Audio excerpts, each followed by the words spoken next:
Praise the Lord. Hallelujah.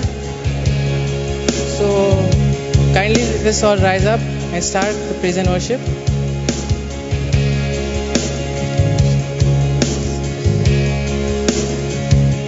How great is our God.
Great is our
can take the place that you have taken in our lives. Lord, you are a good, good Father. You are all that we need. We are all that we desire. Lord, you are a great God. Lord, you said you have come to give us life, life in abundance. This life that you have given us, Lord, let this life give praises to you and you alone, Lord. Let this life not be corrupted by any things of this world. Let all that we do be done for your glory and your honor, because you are a God of praises. You love when your children speak to you, like the parents love when the children speak to them, tell them about their problems. Lord, we do want to have that intimate relationship with you, tell you about the problems, fearing not, because you are a good Father and you have grace flowing in abundance. Your mercies are new every morning. Let us sing this again. How great is our God.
When you're speaking in tongues, you're speaking to the Lord Himself.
to the Lord. The Lord is waiting to listen to you. He's saying, my child, speak to me. He is a God of words. He created the world by His own words. And we too create our own life by our own words. The words we speak can determine who we are. The wrong words we speak can land us into huge problems. Speak the word of God. Meditate on it, as it said in Joshua 1:8. Meditate on the word of the Lord day and night, and you shall be prosperous and successful. Not only in finances or in anything, but in your whole life.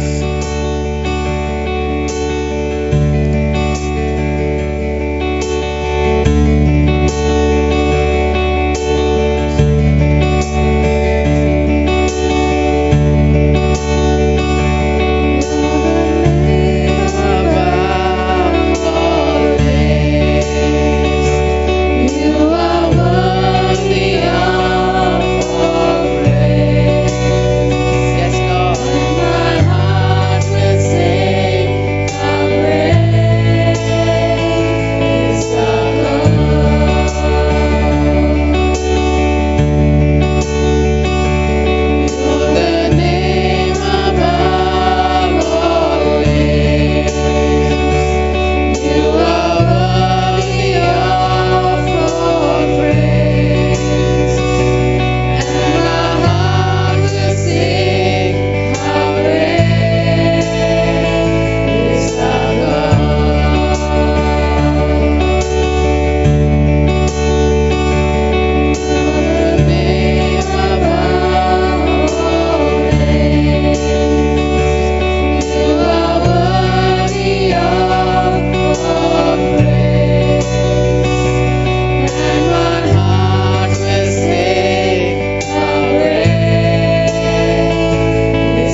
nothing, Lord.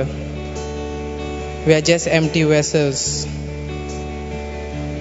The things that you have given us, we are using it for your glory, for your honor.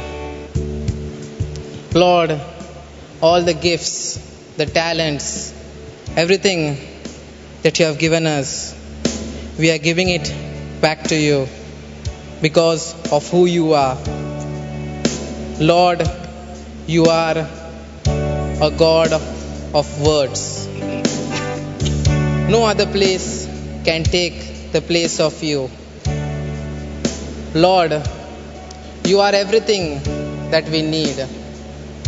You're all I want. You're all I ever needed. Lord, you are my desire.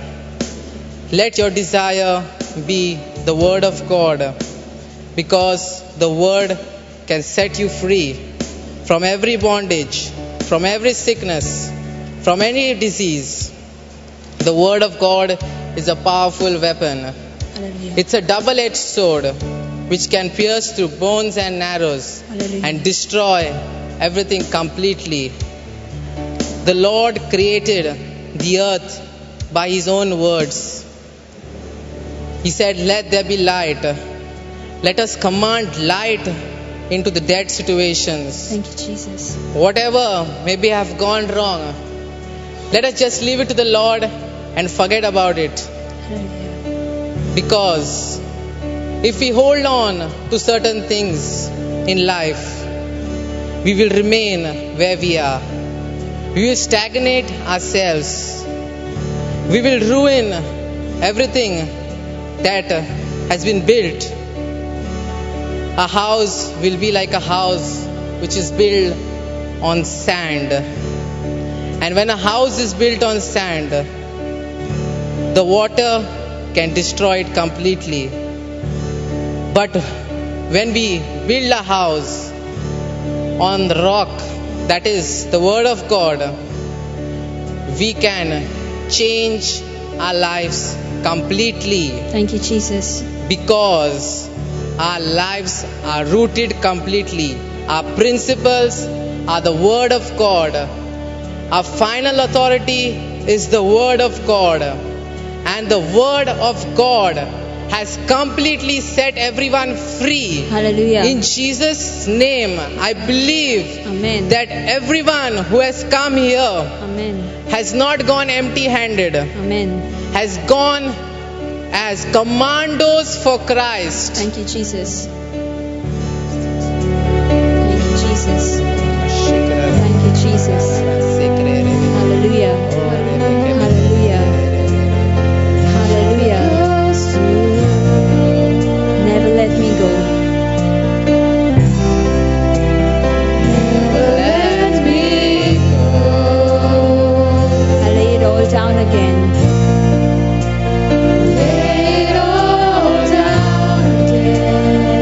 Say that I'm your friend. To hear you say that I'm your friend. Draw me close to you. Draw me close to you. Never let me go. Never let me go. I lay it all down again. I lay it all down. Say that I'm your friend. To hear you say that I'm your friend. You are my heart's desire. You are my desire. No one else will do. No one else will do. Because nothing else can take your place.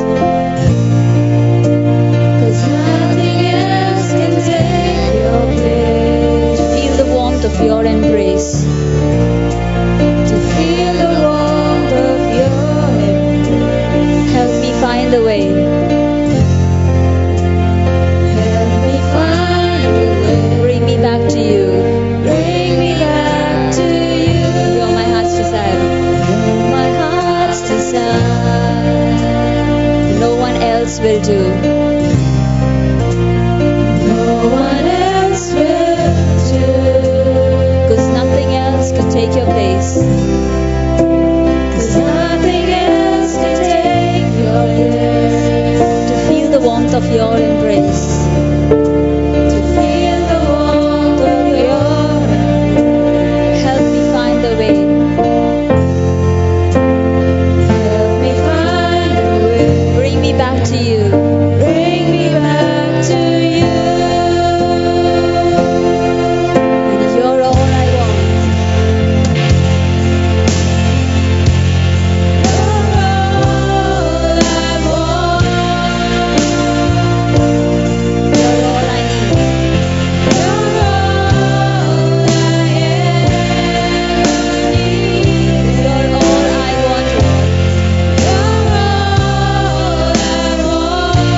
needed. Yes, Lord, I need you more and more.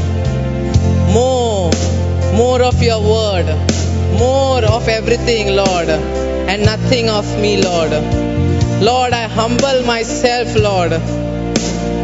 Lord, we do not deserve this place, Lord, but you have brought us to this place, Lord, because we needed more of you, Lord. Help me know you are here, Lord. Lord, you said you'll never leave me nor forsake me. Yes, Lord. You are in me, with me, till the end of time. Yes, Lord. Lord, I know you are here, Lord. Lord, you said you are a God who never leaves anyone halfway. Yes, Lord. You take the person full way because you believe in 100% completion. Yes, Lord. Lord, we may be work in progress, but Lord, we know that the final result that we are going to come out is going to be the best, even better than it was. Yes, Let Lord. us sing this again. You're all I want. You're all I want. You're all I ever needed, Lord. You're all I ever need. You're all I want, Lord. You're all I want. Help me know, Lord. Help me know you're near. Help me know you are near. You're all I want, Lord Jesus. You're all I want. You're all I ever needed, Lord. You're all I ever need. You're all I want, Lord. You're all I want. Help me know that you are near, Lord. Help me know you are near. Draw me close to you. Draw me close to you. Never let me go. Never let me go. I lay it all down again, Lord. I lay it all down again. To hear you say that I'm your friend. To hear you say that I'm yours. Let us say it one more time. Draw me close to you. Draw me close to you. Never let me go, Lord. Just never let me go. Never let me go. I lay it all down again, Jesus. I lay it all down To again. hear you say that I'm your friend. To hear you say that I'm yours. Draw me close to you, Lord Jesus, when I'm running away. Draw me close to you. Never let me go, no matter how stubborn I get, Lord. Never let me go. Never let me go. I lay it all down again, all my sorrow, all my anger, Lord. I lay it all down To again. hear you say that I'm your friend. To hear you say that I'm your friend. Draw me close to you, Lord Jesus. Draw me close. Draw me close to you. And just never ever let me go, Lord. Never let me go. Yes, Lord, I just give up and lay it all down again. I lay it all down To again. hear you say that I'm your friend. To hear you say that I'm your friend. Draw me close to you, Lord. Never let me go. Lord, let not the trials and temptations that come my way, may not everything that is trying to pull me down, move my focus from you, Lord. Let all that I am holding it down, Lord, I like to lay it down again, Lord. Yes, Lord. Lord, those things try to hold us down. Yes, Lord. But Lord, we offer it to you, Lord, Yes, Lord. as a living sacrifice, Lord. Yes, Lord. Lord, we know that we are bad in certain areas, Yes, Lord, but you know those areas. Yes. Even though we don't want other people to know, but Lord, you are a God who knows everything Yes, because you have created us in your image and likeness. Yes, Lord. Let us sing this again. Draw me close to you.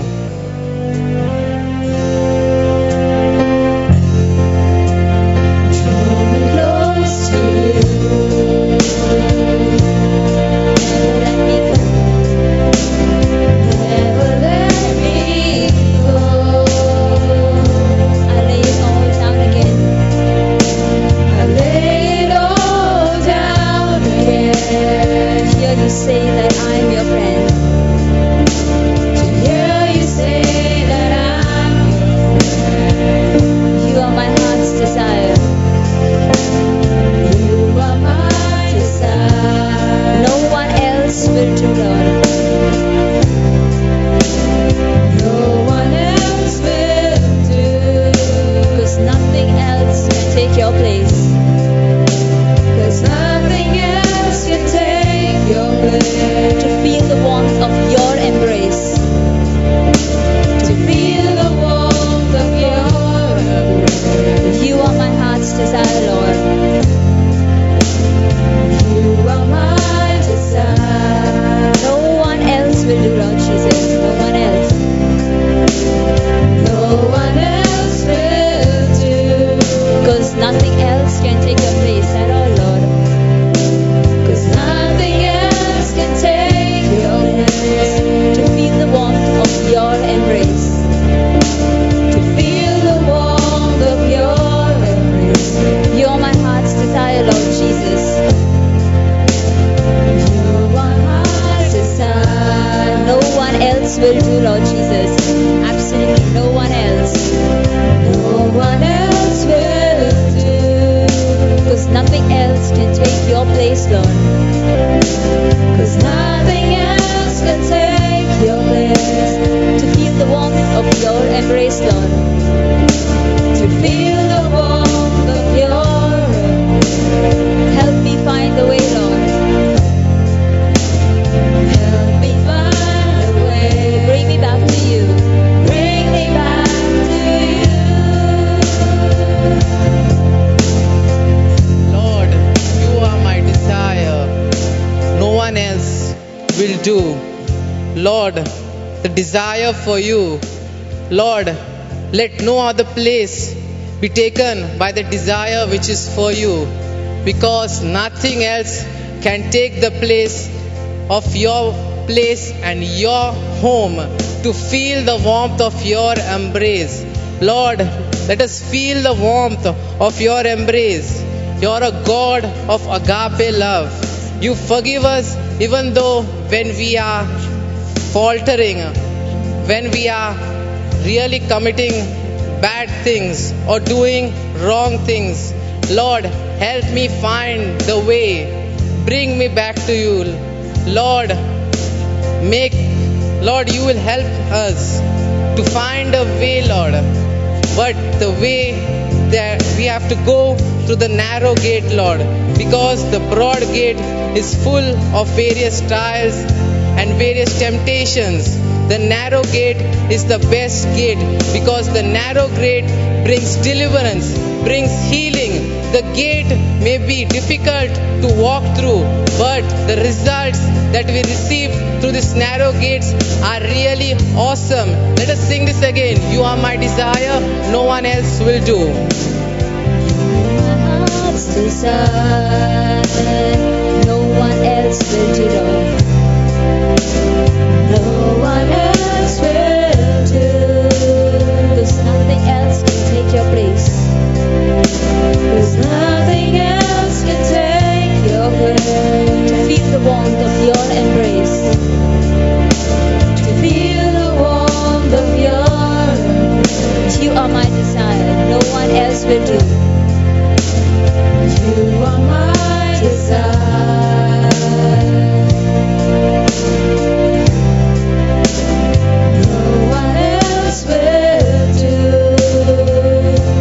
'cause nothing else can take your place. 'Cause nothing else can take your place. Feel the warmth of your embrace.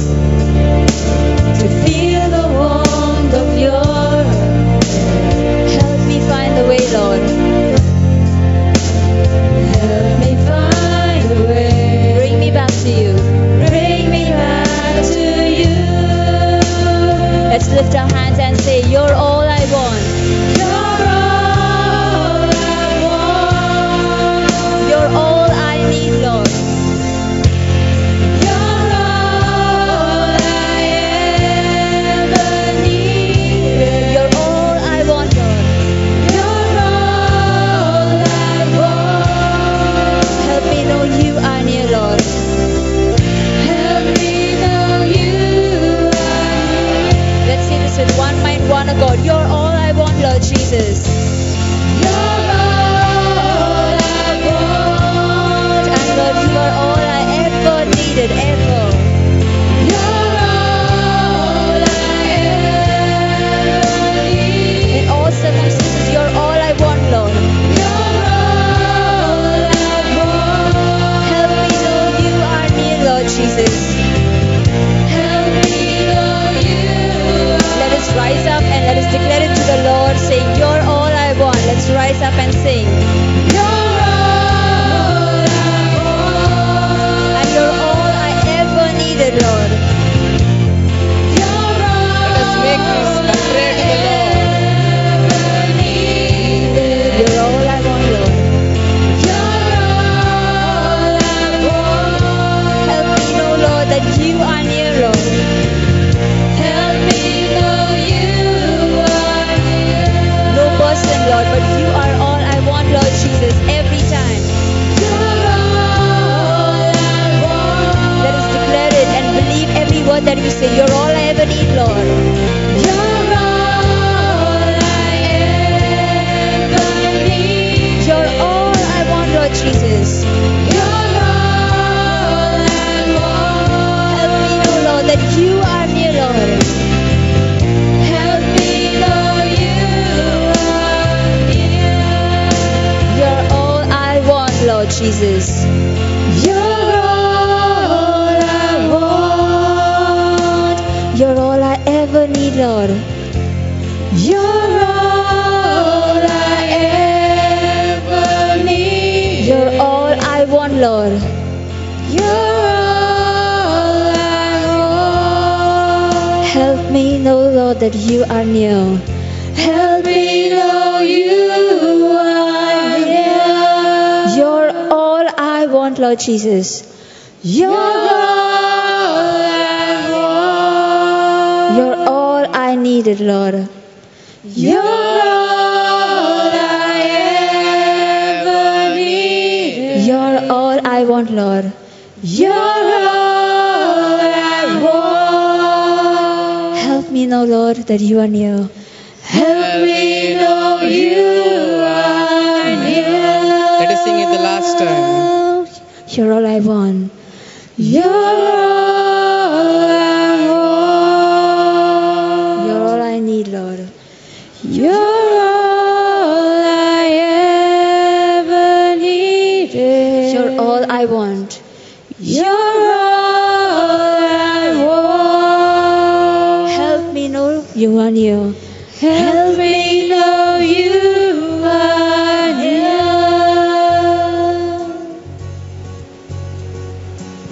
Let us pray in the Spirit for 1 minute. The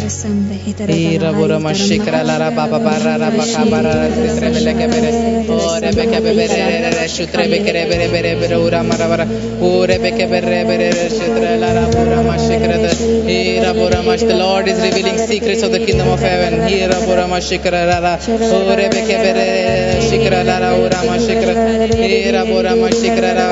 The Lord is preparing new opportunities for you.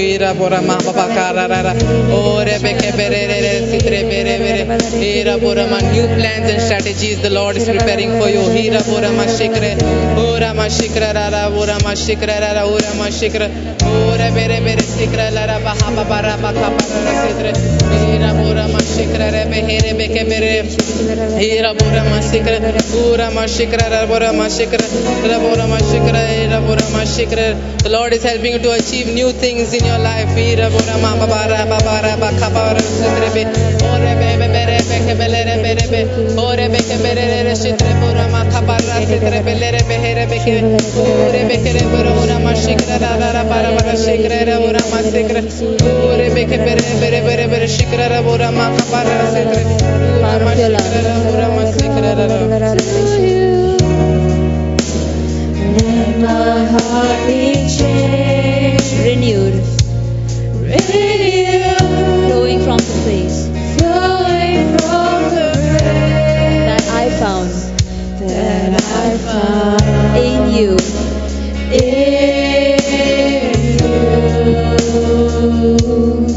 Lord, I come to you. Lord, I come to you. Let my heart be changed, Let my heart be changed. renewed, flowing from the grace Flowing from the grace that I found that I found in you.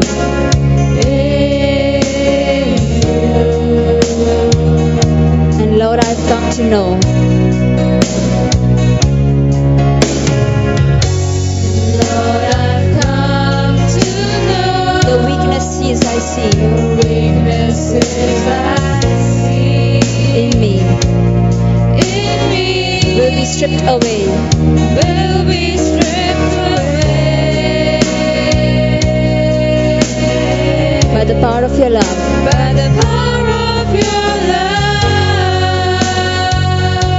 And Lord, I've come to know And Lord, I've come to know the weaknesses I see in me, weaknesses I see in me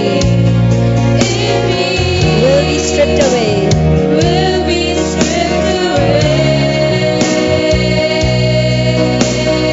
by the power of your love. by the power of your love. And Lord, I've come to know Lord, I've come to the know weaknesses I see the weaknesses I see in me, Lord, in me will be stripped away, Lord, will be stripped away by the power of your love. by the power of your love. And Lord, I've come to know Lord, I've come to know the weaknesses I see weaknesses I see in me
stripped away. will be stripped away. By the power of your love. By the power of your love. Hold me close, Lord.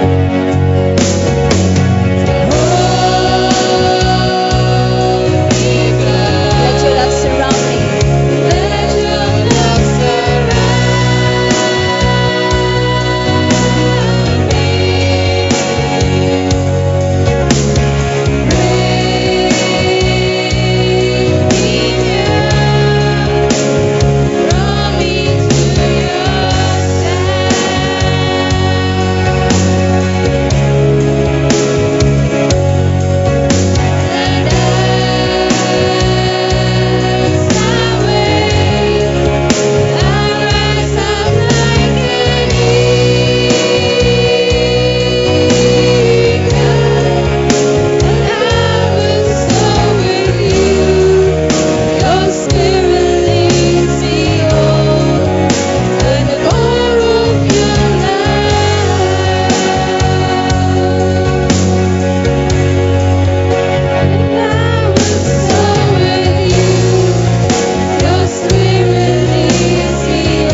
for holding us close to you by the power of your love. It is this power of your love, Lord, that has brought us here this evening to listen to your word, to understand your word, to learn your word, to believe your word, to act on your word. And we thank you, Lord, so much for your grace and for your mercy that has brought us here today. Give every one of us understanding so that we may be able to understand what is being taught, and that we may be able to put it into practice, and that we may have this bulldog faith, this mountain moving faith, this uncommon faith, Lord, which is the mark of a Christian. And this bulldog faith, this uncommon faith, this mountain moving faith will bring favor into our lives and into the lives of all around us. Thank you, Jesus, that you have given me a teacher's tongue. You have given me the word to sustain the weary. Thank you, Holy Spirit, for using my mind, my vocal cords, my tongue to speak your words, not my words. I'm only the vessel here, Lord, through which your words are going to flow. So I am in cooperation with you, Lord, this living body standing over here, to give your word to all those who need it. Thank you, Jesus. Hallelujah. Amen. Good evening, everybody. Can you sit down, please?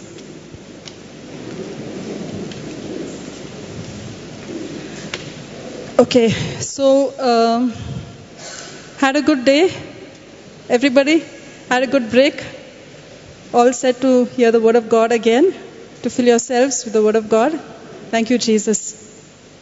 So today I want to teach you a topic, and the topic is, what is the favor of God and how do I activate it in my life? What is the favor of God and how do I activate it in my life? This is the topic that I had studied in 2015. And, it helped me so much in my life to activate the favor of God. And I've seen the favor of God in my life in so many different areas. So I thought that would be the best topic. It would be a good topic to teach you how you can also get favor of God in your life. Is that good? Do you all want favor of God in your life? Yes. Okay. So in the Bible we see normal people, when they receive the favor of God on their life, their lives became very, very extraordinary. Their lives became so extraordinary that people had only to say, oh my gosh, this cannot happen in the natural. This is surely the favor of God. So let's go to Genesis 39 verse 2 to 4. And can I have the amplified version, please? Genesis 39 2 to 4, the amplified version.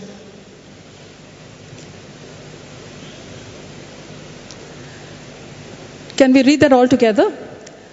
And the Lord was with Joseph, and he was a prosperous man, and he was in the house of his master, the Egyptian. Next verse.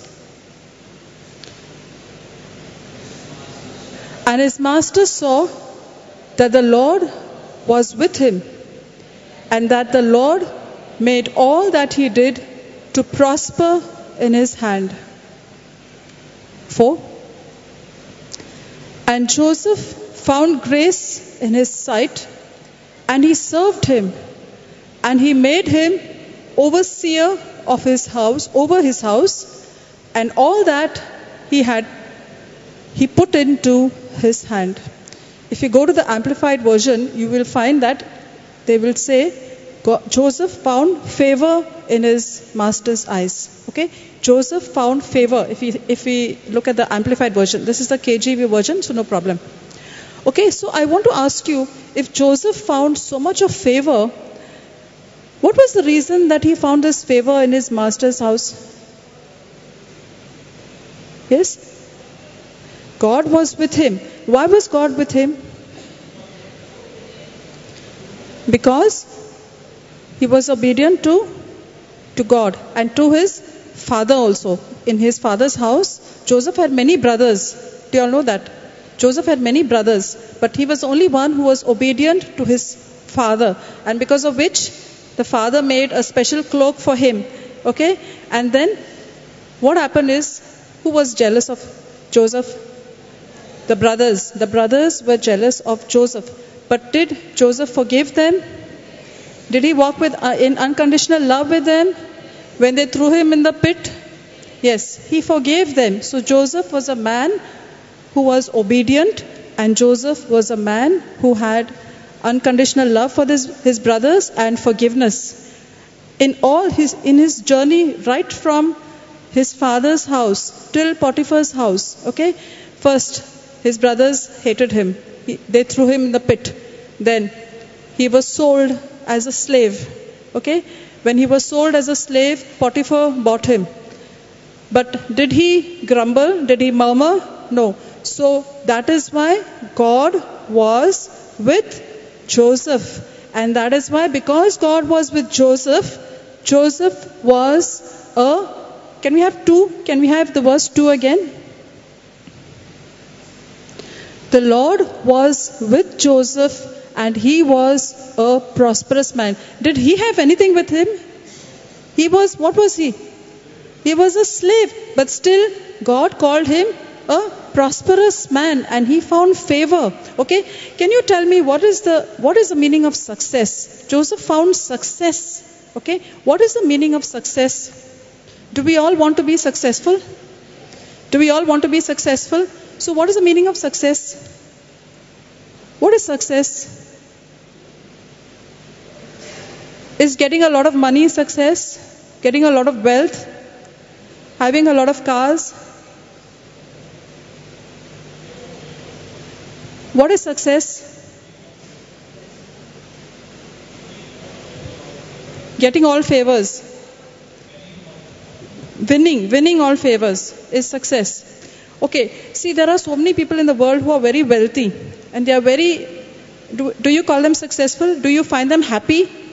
There are many people in the world who have all the riches in the world, but yet they are depressed, they are sad, they are sick, and they have so many problems.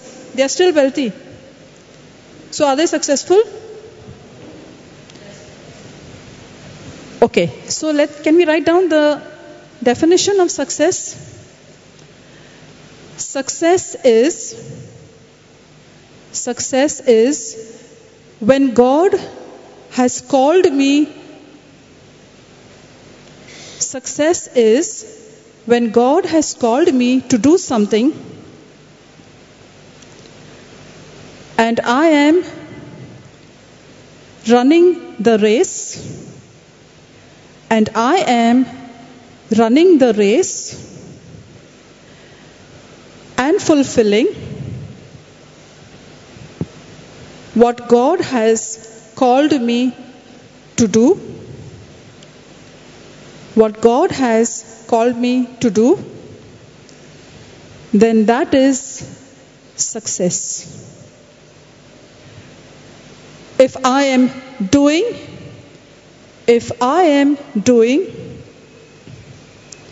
anything other than what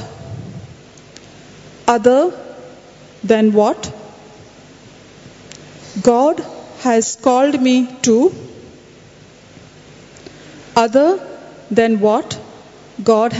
called me to, my life will still be empty.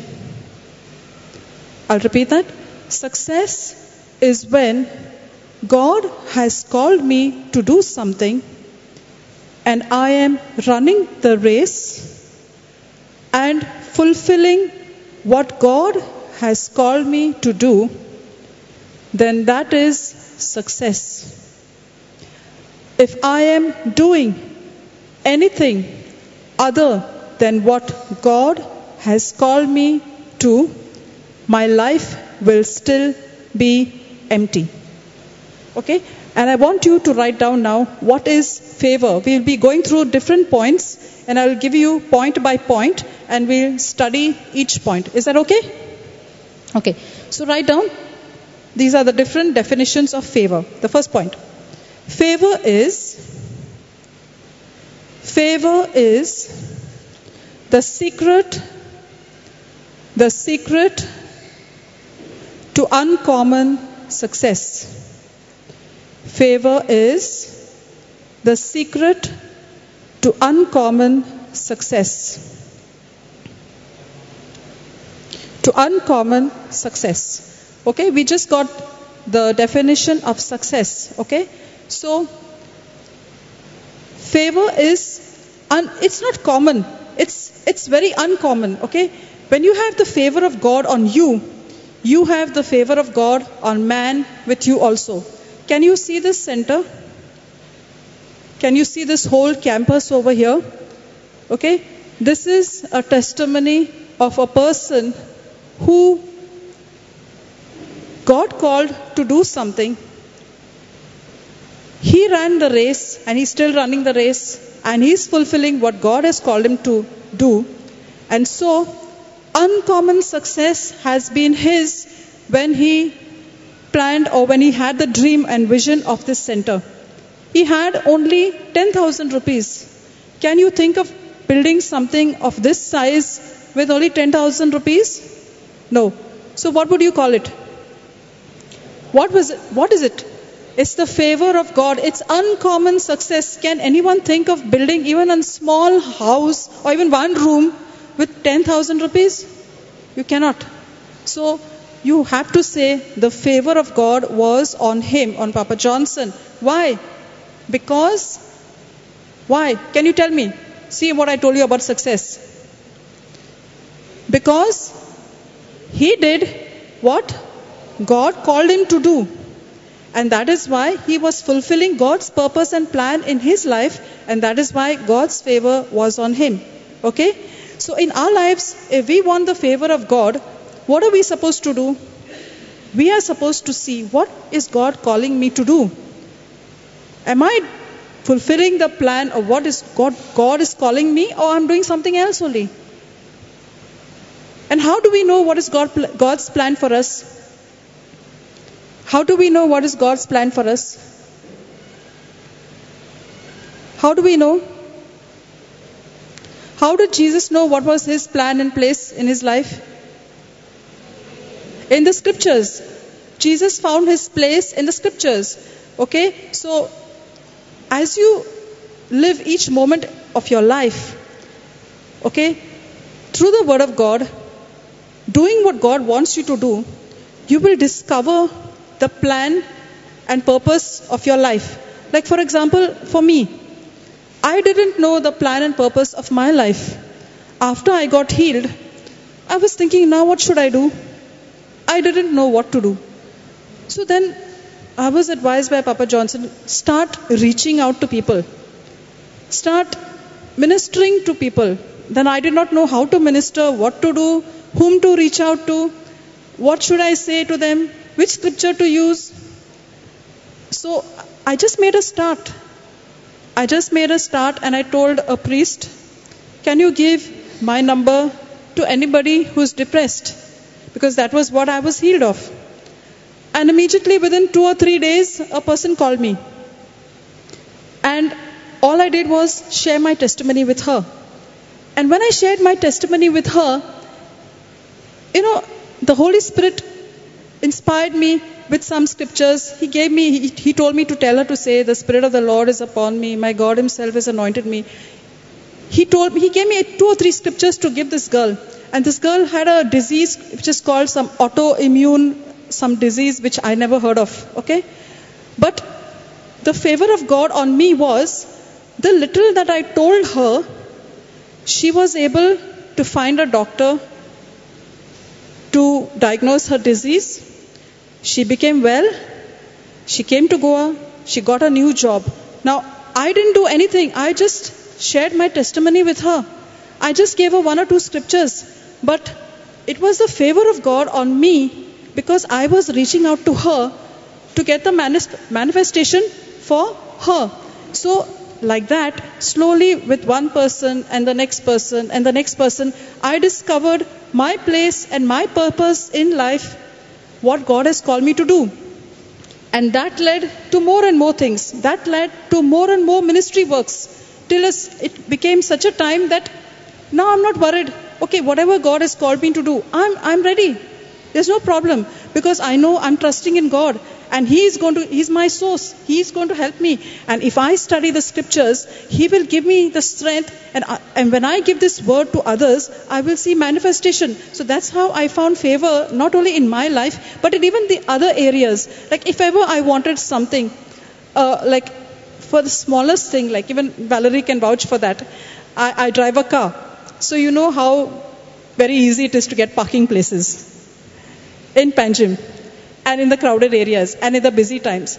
But I always say, Lord, I know that you have kept the parking place for me where I'm going. And I know when I reach there, I am going to get the parking place. I don't know how and I don't know where, but you are going to show it to me. And right enough, whenever I go, I'm finding somebody backing up, or I find an empty place, or I find just one place there, and I'm able to get a parking place even in the busiest time. And this is just one small example. There are many examples.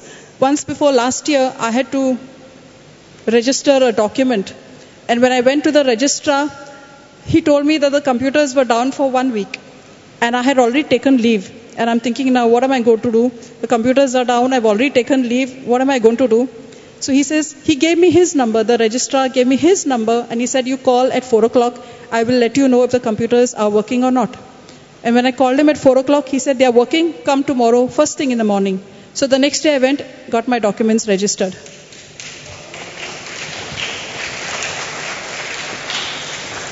So, see, when you are doing the work, when you are doing the Lord's work, the Lord will give you favor in ways which you cannot think of. See, last year I needed to buy a car. Okay, my car was 14 years old, and I had to buy a new car. Okay, within 15 years you have to give it for renewal. So I was thinking now which car to buy, how to buy, what to do, which model to buy. But again, the favor of God was there with me. I didn't have to take 1 rupee of loan. I didn't have to borrow 1 rupee. And the car that God gave me was actually created for me, because I had booked a manual version. And then my son said, Mama, why are you buying a manual version? Buy an automatic. So I said, I've already booked. Now what am I going to do? Because once you book the car, they are not going to take the booking back. So immediately I went to the car company and I asked them, I said, see, I want to change my booking and I want a automatic car. Can you change it for me? So they said, okay. Now the thing was whether that model has an automatic version or not. Because all models don't have automatic version, and I had already chosen this car with all the features that I wanted. But then, again, the favor of God. Just the previous year, in 2016, they started making an automatic model of the car that I wanted. So can you see the favor of God? How the favor of God works in different areas of your life? How? When you are a doer of the word of God, and when you are reaching out to others, walking in unconditional love, this is how the favor of God, you have uncommon success in your life. Okay? So now, can you write the next point? Favor is the difference. Favor is the difference between your present and your future. Favor is the difference between your present and your future. Now what happened to Joseph? Joseph was falsely accused and he was in prison. And that prison was a lifetime imprisonment. Okay? So one morning Joseph gets up and he's still in prison. But that day what happens in the palace? The Pharaoh has a dream. And he wants somebody to interpret that dream. And he cannot find anybody to interpret that dream. And he asks everybody who can interpret this dream. And then what happens? The butler in Pharaoh's palace remembers that there is a man in the prison who had interpreted my dream when I was in the prison, and my job was restored in 3 days. So let's call this person. So Joseph is called to the palace. Okay? Now when Joseph goes to the palace, does Joseph say that I'm going to interpret the dream? What does he say? He says, I am not going to interpret the dream, but my God is going to interpret the dream for me. And because of God's favor on Joseph, because he didn't hold the butler. See, he could have been frustrated because when Joseph was in the prison, he helped his butler. And the butler goes and forgets him for 2 years. And he goes to the palace and he's completely forgotten about Joseph. But yet, is Joseph angry with the butler? In the meantime, he's serving the prisoners.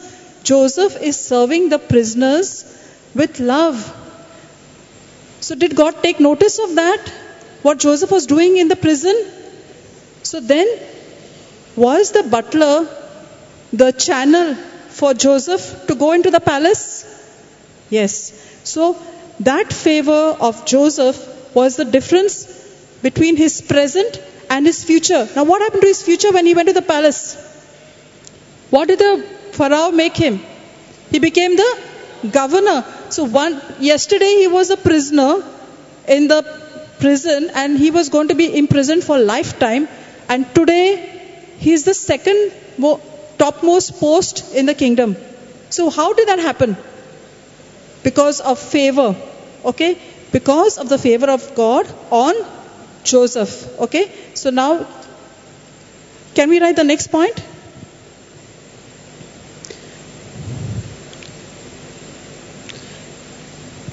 Favor does not go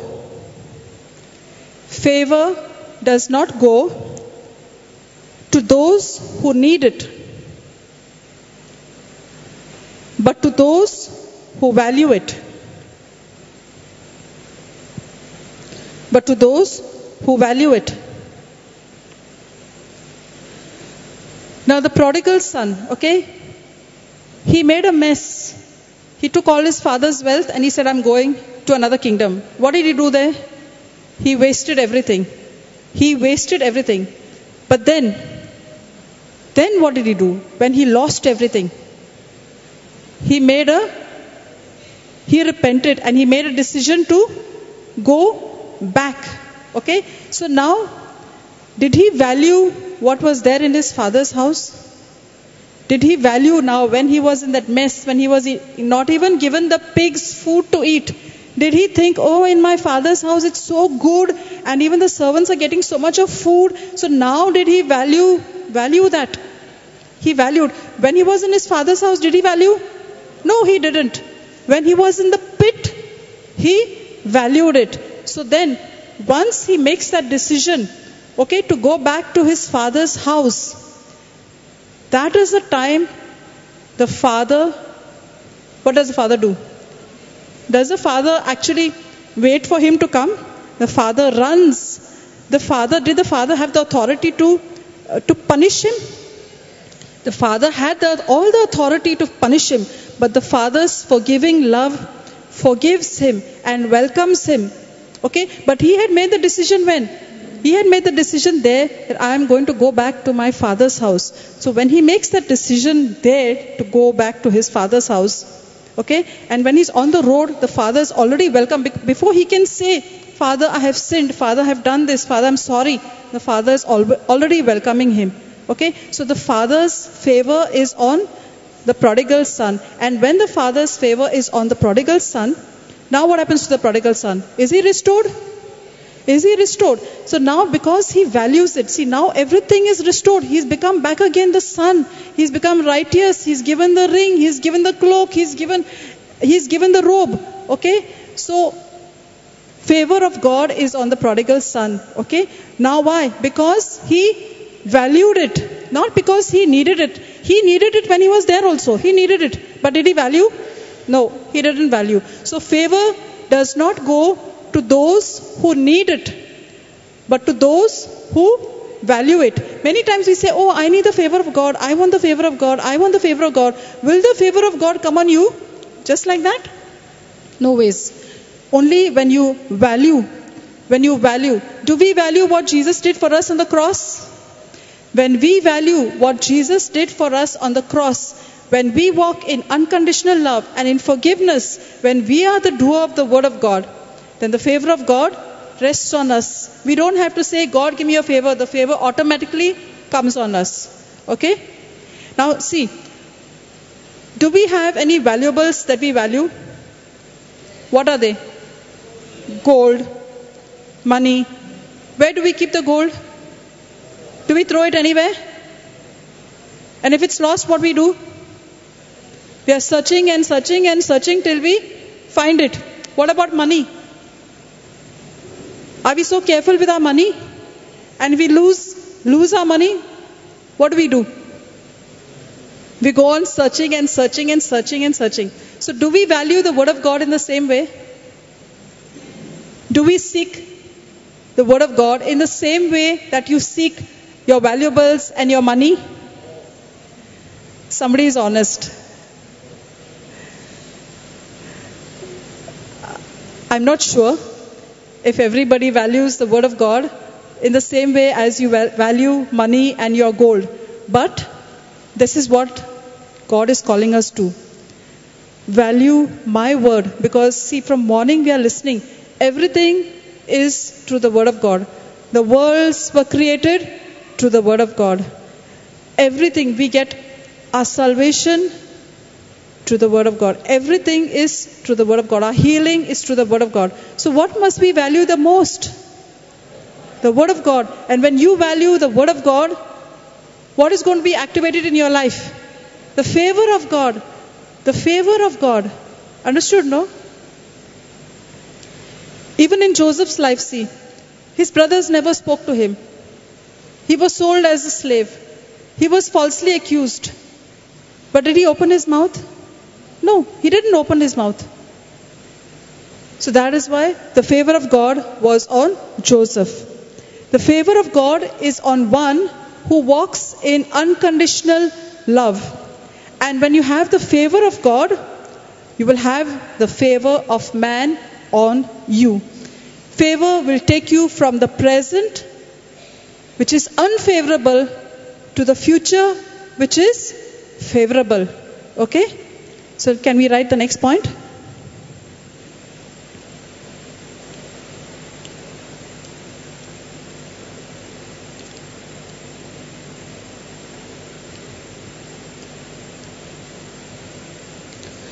You cannot work hard enough. You cannot work hard enough to get everything you deserve. You cannot work hard enough to get everything you deserve. You cannot work long enough to be debt free.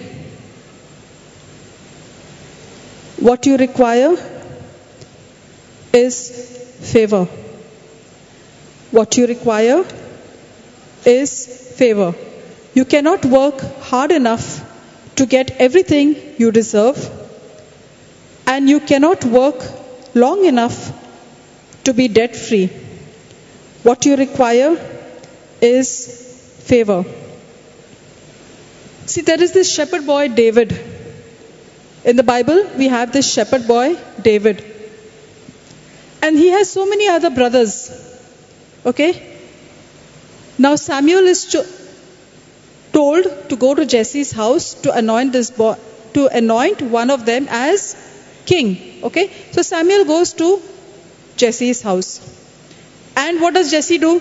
He will call the eldest person, and he's a strong person, nice looking, hefty. He was in the army, and Samuel is so taken up by his appearance, so he says, I'm going to anoint him. But what does the Lord say? No, he's not the one. I reject him. The second person. He comes, the Lord looks at him, okay, he is also rejected.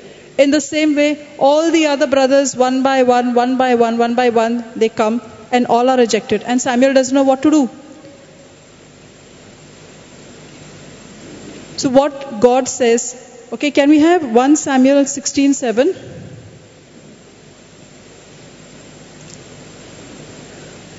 Can we have 1 Samuel 16:7?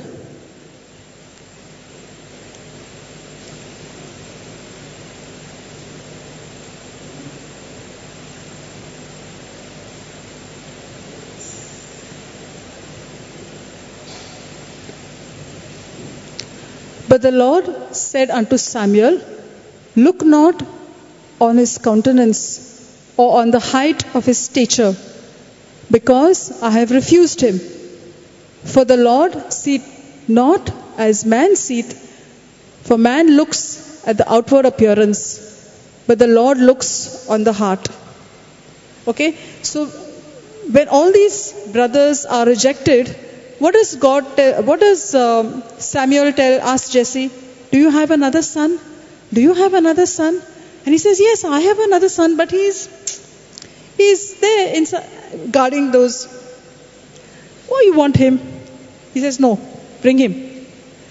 And when David walks in, the Lord says, anoint him. Why did the Lord anoint David and not the other brothers? His heart condition was good. He was always seeking the Lord. as he was looking after those sheep, he was always seeking the Lord. So when he was seeking the Lord anointed him king. Could David think of becoming a king? Can a shepherd boy become a king? Even if he worked for his full life, can he ever think of becoming a king? Can he ever think of, even if he had any debts or anything to pay, could he ever think of even repaying or doing anything? A shepherd boy? No ways. All he required was, because the favor of God was on him, he was anointed from a shepherd boy to become a king. So, what is the secret we learn here in this point? When you seek the Lord with all your heart, he gives you the desires of your heart. When you delight in the Lord, can we have Psalms 37:4? Can you have Psalms 37:4?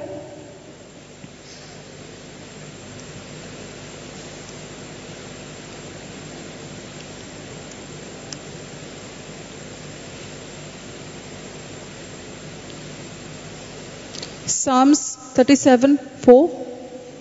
Delight thyself also in the Lord, and he shall give thee the desires of thine heart. We always learn what is this, the definition of delight. What is the meaning of delight? Delight means, now suppose you like, say, tandoori chicken. Okay, and the tandoori chicken is in front of you, and you are so delighting in it because you're just waiting, when I'm going to eat it, I'm delighting in it. Or you have a favorite TV serial. Don't you wait for it to come? You're anxious, you're eager, you're just waiting, you're delighting, you can't think of anything else. Your whole focus and your mind and your attention is only on that thing that delights you, that gives you so much of joy. I'm just waiting for it. Is our delight in the Lord in the same way?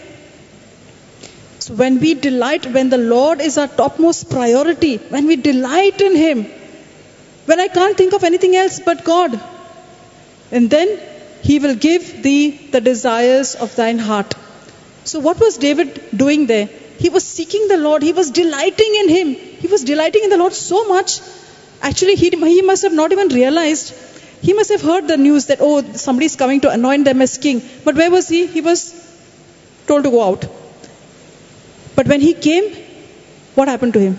Who was made the king? Who was anointed the king? David.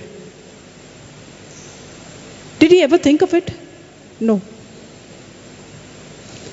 So can we write the next point? Favor creates envy. Favor creates envy. Have you ever seen this, that when somebody has got the favor of God on them, other people are jealous, other people are envious, other people get angry? That is because the person on whom the favor of God rests has the hand of God on him. And who doesn't like it? The evil one. The evil one is instigated, and he will instigate everyone to go against this person. Get angry with this person. Get jealous of this person. But what does this person who has the favor of God to do? You have to pass the test. You have to pass the test of unconditional love. And when you pass this test of unconditional love, this envy, this jealousy, this irritation of someone against you because you have favor, you will overcome it, and you will be just raised from one level to another, one level to another. So when you pass the test, you will be raised to a higher level. And why does God want you to pass the test? Now, if He gives you promotion because of favor, are the responsibilities going to go up? When you're promoted higher and higher because of favor, are your responsibilities going to go up? Yes. So if you're not ready to pass small tests when you're on the lower level, when God gives you favor and blesses you, are you going to be able to withstand those responsibilities and those attacks? So you remember, even Jesus had to undergo the same thing. Did Jesus have the favor of God on him? Yes. But what did Jesus have to undergo? Did the Pharisees like him? No. The Pharisees didn't like him. It stirred anger in them. It stirred jealousy in him. They're saying, who is he? He's a carpenter's son. How can he do this? How can the hand of God be on him? They were offended with him. So when we have favor on us, you have to expect anger. You have to expect attack. So then you will say, why do I want this favor? If somebody is going to be jealous of me, if somebody is going to attack me, if somebody is going to be angry with me, why do I want this favor? Do I want this favor? But everyone requires favor if you have to have uncommon success. See, if you don't have favor, it's not possible for you to have uncommon success. Now take for example this center only. How many attacks did Papa Johnson have to face? Plenty, many. But did he withstand all those attacks? Has he gone from one level to another? Higher and higher. If he cannot withstand attacks of small attacks, can he withstand higher attacks? No, he cannot. So you remember that when favor creates envy and jealousy, all we have to do is pass the test of unconditional love. Just like Joseph, just like David, just like Jesus. See, Jesus had the favor of God on him. So because he had the favor of God and he had the Holy Spirit in him, he was able to heal the sick, give sight to the blind, raise the dead, give hearing to the deaf. He was able to do all these things. So when we have the favor of God, are we able to do the same? We can do the same. Okay? So you need the favor of God and the Holy Spirit to be able to do whatever Jesus did. Okay? Can you write the next point?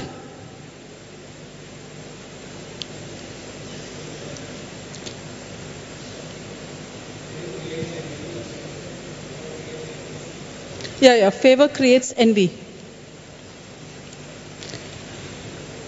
Let's go to the rewards of favor. Now we saw what favor was. Now let's go to the rewards of favor. The rewards of favor.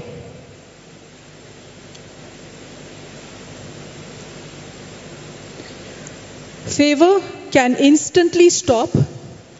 Favor can instantly stop a tragedy in your life.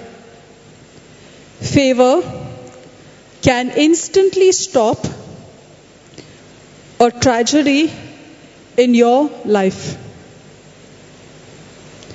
Now everything was going on fine for Joseph in Potiphar's house. He was a manager. He was doing well. The favor of God was on him. He was blessed. Okay, Potiphar put everything that he had in Joseph's charge. Now what happened one day? What did his wife do? She saw Joseph and she started having expectations of Joseph. She started desiring him. And what did she do? Because Joseph was not giving in, she falsely accused him. So within a moment, what happened to Joseph's very nice life, very favored life? It turned into a tragedy.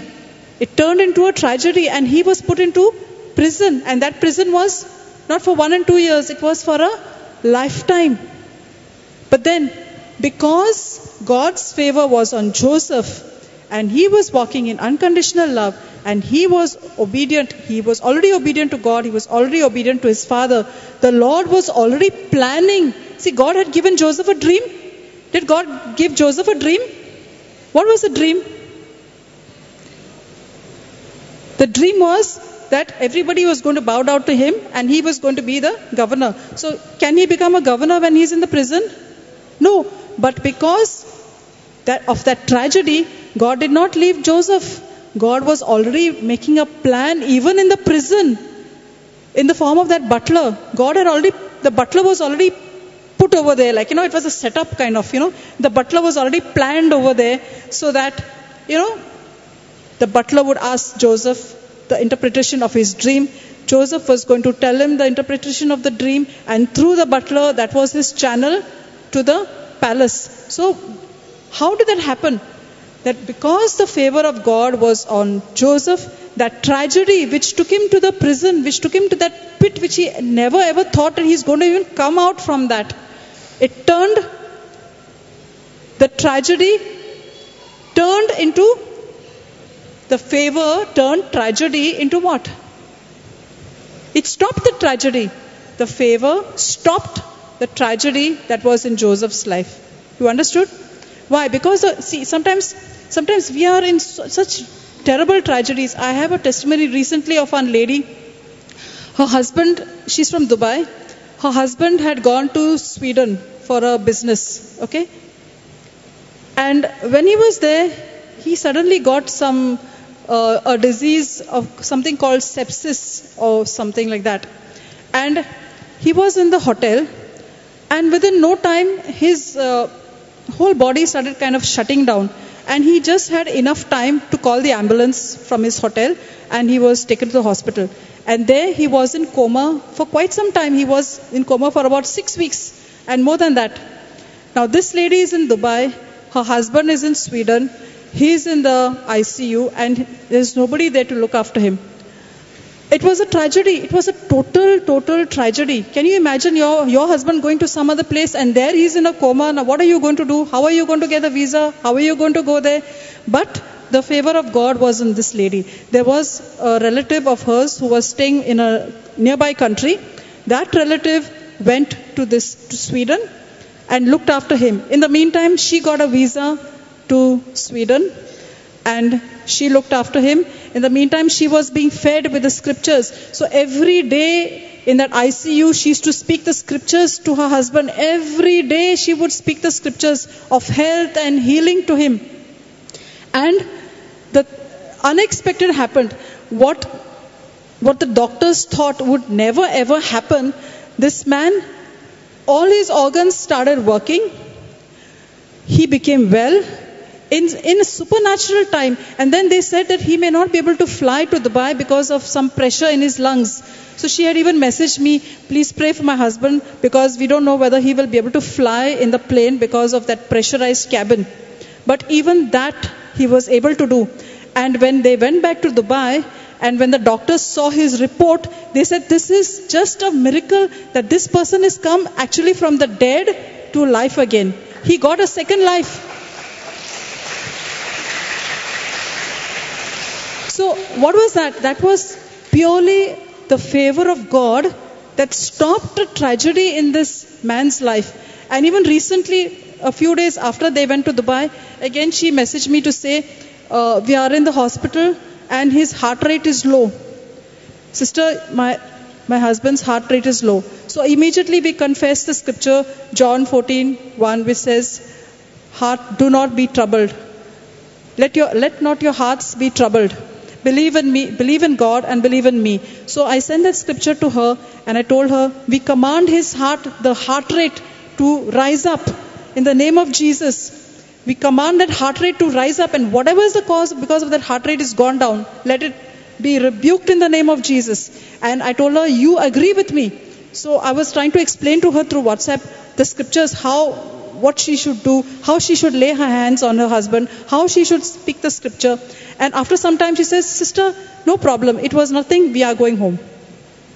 Now what was that? That was the favor of God on them.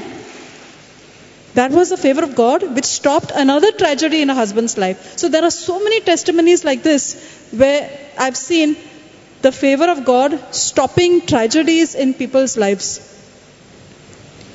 Okay?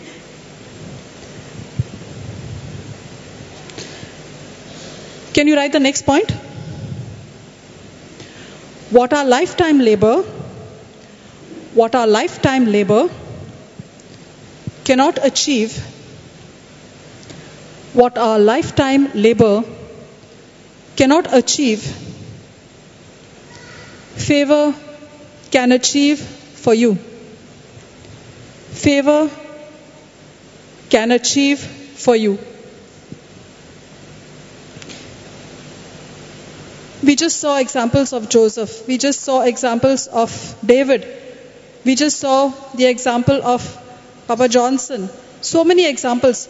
Even if they worked for their lifetime, they couldn't achieve what they have achieved in such a short span of time. It's just hardly maybe 20 years. In 20 years, can someone earn so much to be able to build all this? It's next to impossible. You cannot even think of it. But that is what favor did to him. What a lifetime labor couldn't achieve, favor achieved for you. And you must be having so many examples in your own life where God has given you favor. So many times, like we have made mistakes, like, okay, we are driving on the road. We have crossed the signal. Actually, we are in the wrong. But because of the favor of God, someone didn't dash us. Or, we missed an accident. Or even if the accident, we were not injured. Have you heard stories like this? Have you have testimonies in your own life where God has given you His favor and you have experienced the favor of God? In so many, Valerie has got a testimony recently, how the favor of God was on her when she had an accident and her bike went right round on the road and there was nobody over there and she was saved. And she was healed immediately also when the youth retreat was coming up.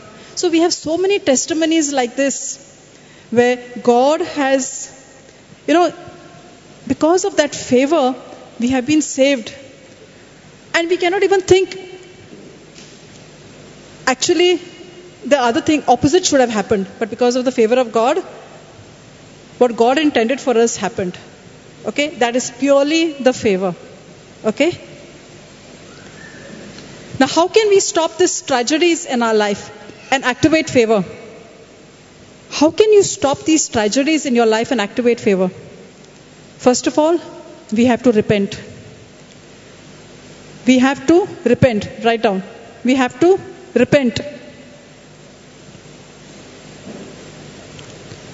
Second, we have to live a clean life. We have to live a clean life. And the third is, living in obedience to God is a must for favor. Hallelujah. Hallelujah.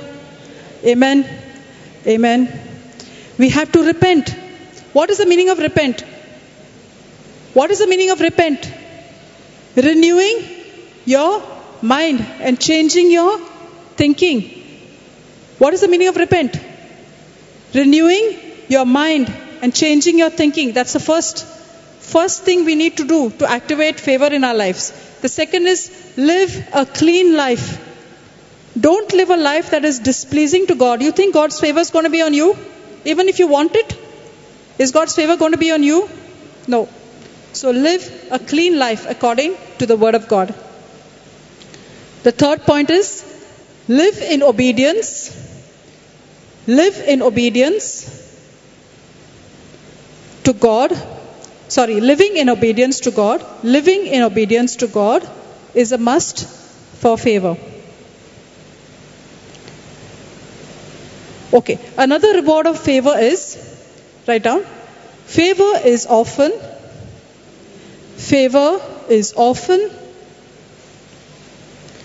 the only exit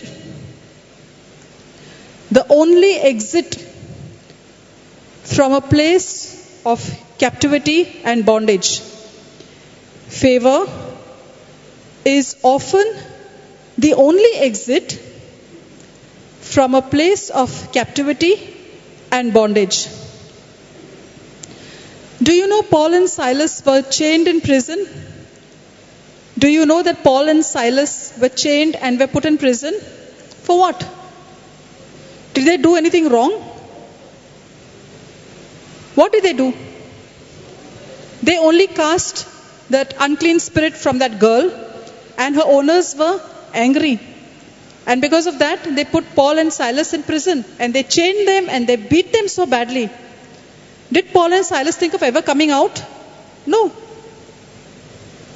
So what did they do? What did they start doing? they started praying and praising the Lord. And because they were praying and praising the Lord, what happened supernaturally? There was an earthquake. God caused an earthquake to take place, and because of that earthquake, the chains were loosed, the prison doors opened, and they got freedom. So how did that happen? Because of the favor of God on them, because their minds were set on God. Doesn't matter if we are in the prison, doesn't matter if we are beaten, doesn't matter whatever has happened to us, we are going to pray and praise the Lord. And that is how favor was activated. So in our daily life, is it possible to praise God in our circumstances? In our circumstances, should we praise God only when everything is going on good? No. What God says? Rejoice in the Lord always. And again I say, rejoice. So we are called to praise God in all circumstances in our life. And if God gave favor to Paul and Silas in that situation because they praised, won't He give us favor in our situations? When we start praising the Lord, won't He do the same? Is He partial? Was He partial to David, only to Joseph, only to Paul and Silas? No. These are the examples in the Bible that we can follow. If God did it to them in their situations, and they had uncommon success, and they were raised up so high, and they were released, and they came out of their tragedy, and they came out of their pits, won't God do the same for us? He will. So these are the examples of the Bible that we have to emulate. We have to learn from them and say, oh God, if you did it for them, you can surely do it for me, for us. Okay, write down the next point. The things that you need, are you all feeling sleepy? Shall I continue? Is it interesting? Do you want favor? Okay. The things that you need in life,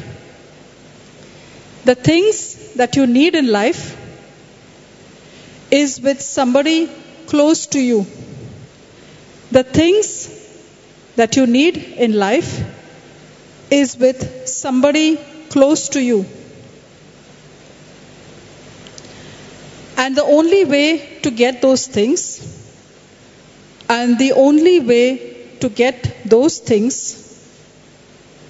which we need in life, is love. Unconditional love. The only way to get those things we need in life is love. Unconditional love. Now, did Joseph solve the butler's problem in the prison? Did he solve the butler's problem? Was the butler his friend or somebody? He was a fellow prisoner over there. Did Joseph require to even help him? Joseph could have been sitting quietly over there, and he did not have to do anything with those prisoners. He even served those prisoners with love, and that made the prison guard notice Joseph, and he made him the head in the prison. And Joseph, did he serve them with arrogance and say, see, I'm serving you? Do we serve people sometimes because we want people to praise us or to notice us? Do we serve people because of love or because we want someone to notice us? Does it happen like that sometimes? That we want to serve because we want praise and we want someone to notice us? Does it happen? It happens many times. And when someone doesn't praise us, someone doesn't notice us, what happens to us? We feel hurt. Oh, I did so much and they didn't notice. I did this and they didn't notice. I did this, they didn't call out my name. It happens? It happens. But what did Joseph do? Did the butler remember him? Did the butler thank him? No. Joseph did it out of love. So you remember that always, what was the point? The things you need in life is with somebody close to you. Now that butler was someone who was close to Joseph. Joseph served him. And because Joseph served him, that butler, after 2 years, when he went to the palace, he remembered Joseph. So Joseph solved the problem of whom? The butler. Because of which the butler remembered him and solved the problem. So sometimes there are people with problems, and God has chosen you to solve those people's problems. And when you solve somebody else's problems, God has already chosen somebody else, or maybe the same person, to come back and bless you and solve you with your own problems. Okay? Remember this. When you are a problem solver and you bless someone and you help someone, God has already chosen somebody else to solve your problems. Okay? Remember that. Hallelujah. Hallelujah. So are we problem solvers or are we problem creators? Are we problem solvers or are we problem creators? If you are problem solvers, very good. Please, because people will remember you for two things. What will people remember you for? The problems you solve and the problems you create. So what do we want to people to remember us for? The problems we have solved. Okay? Can you write down the next point? Favor can make you wealthy in a single day. Favor can make you wealthy in a single day.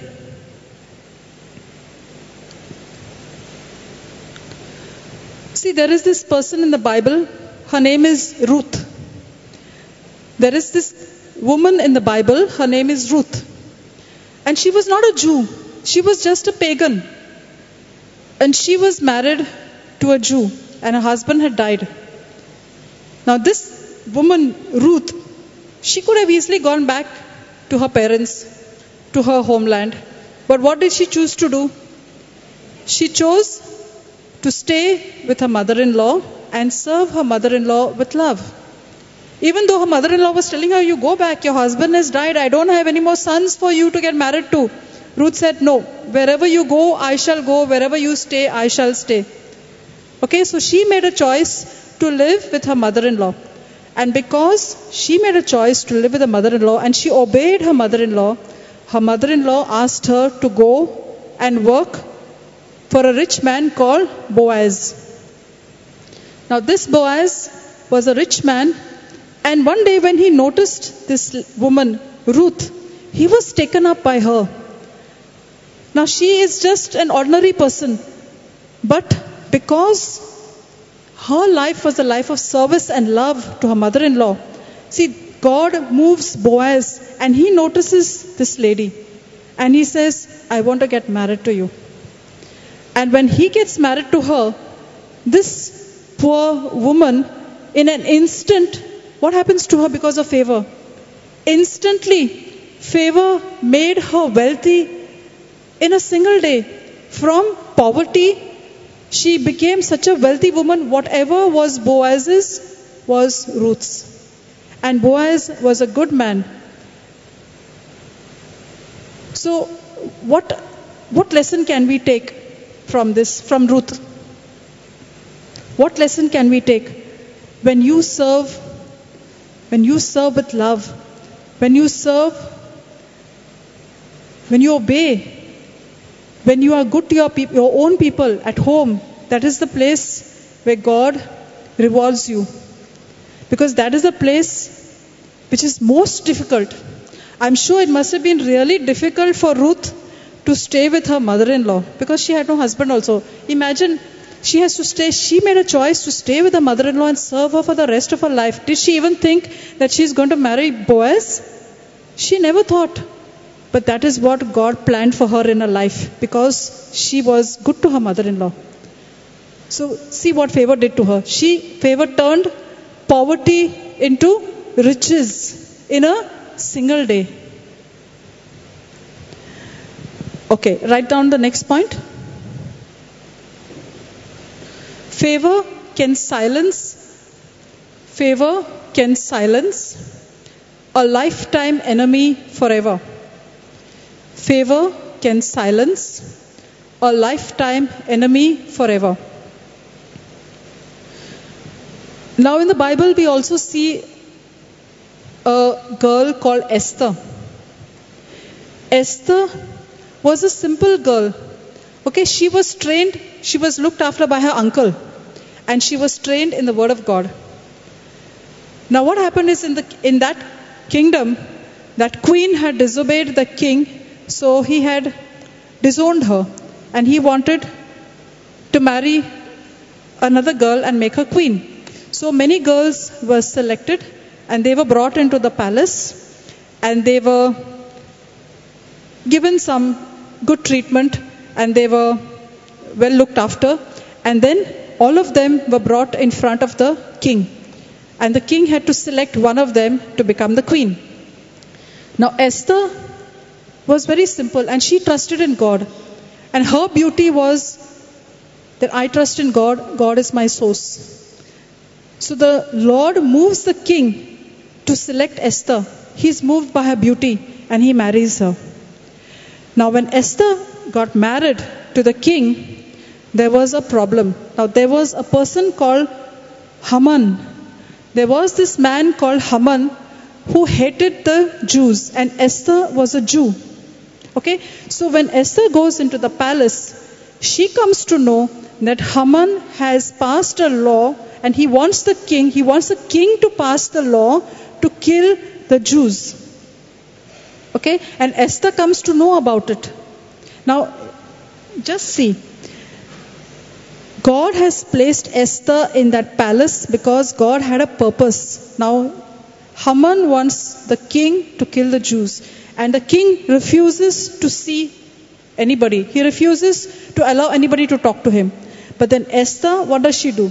Because she is the queen, she has access to the king. Because she is the queen. If she was a simple girl, would she have access to the king? No. Because she is the queen, she has access to the king, and she plans a dinner and she invites them. And in the meantime, Haman has already planned something for a person called Mordecai. Okay, there's this person called Mordecai. Okay, he is Esther's uncle, and he's a Jew, and Haman hated him. And Haman's wife had told Haman, you prepare one big pole, and we will get this Mordecai put on that like a skewer. We will skewer this man on that pole, and he will be killed, and his body will be hanging on top like that. This was the plan of Haman. Okay, and Esther comes to know, and she tells the king that this is the plan. And then Esther invites them for dinner. And when Esther invites Haman and the king and herself for dinner, she tells the king, there is this person, and Mordecai in the past, Mordecai had helped this king. And he was not acclaimed. Nobody had praised him. Nobody had acclaimed him. Nobody had given this man honor, this Mordecai. Okay, he was a good man. So Esther asked the king, what should we do to the man who helped you in the past? So the king said, we should honor him. We should give him a big position. And now what is Haman thinking? That position was for him. Haman was thinking that position was for him. So Esther tells the king, what should we do to the person who hates this man? What should we do? There is one pole outside there. What should we do to the person who hates that man who helped you? So what does the king say? The king says, this person who hated me has to be put on that pole. So who goes on that pole? Haman, and not Mordecai. Haman had intended it for Mordecai. But who goes on that pole and who is killed? Haman. So how did this happen? The whole plan, Esther being selected by the king, becoming the queen, going and having access to the king, and she saves the lives of all the Jews because Haman had made a plan to kill all those Jews. So what did favor do? Favor silenced a lifetime enemy forever. Don't silence your enemies yourself. Let God do it. God will plan it in such a way that your enemies will be silenced. He's not asking you to do it. What does he ask you to do? Love your enemies. Vengeance is of whose? Vengeance is of the Lord. So, favor can silence the enemy, but let God do it.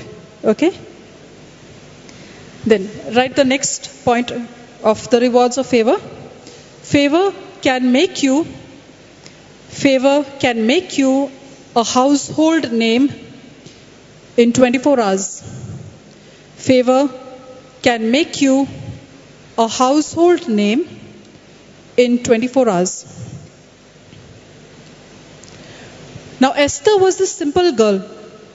Her uncle trains her in the word of God, and she goes into the palace. And because the king is moved by her beauty, by her trust in God, he makes her the queen. And yesterday she was a nobody. Today she is a somebody. Now, because of the favor of God on her, in 24 hours, everybody knows who Esther is. Previous day, nobody even knew her name. Did you see what favor does? Favor can do this. Did favor take Joseph from the prison to the palace? Did anybody know who Joseph was? No. But when he became the governor, everybody knew who Joseph was. He became a household name in 24 hours. Okay? So that is what favor can do to you. Okay, write down the next point. Favor can double your financial worth. Favor can double your financial worth in the midst of your worst tragedy. Favor can double your financial worth in the midst of your worst tragedy.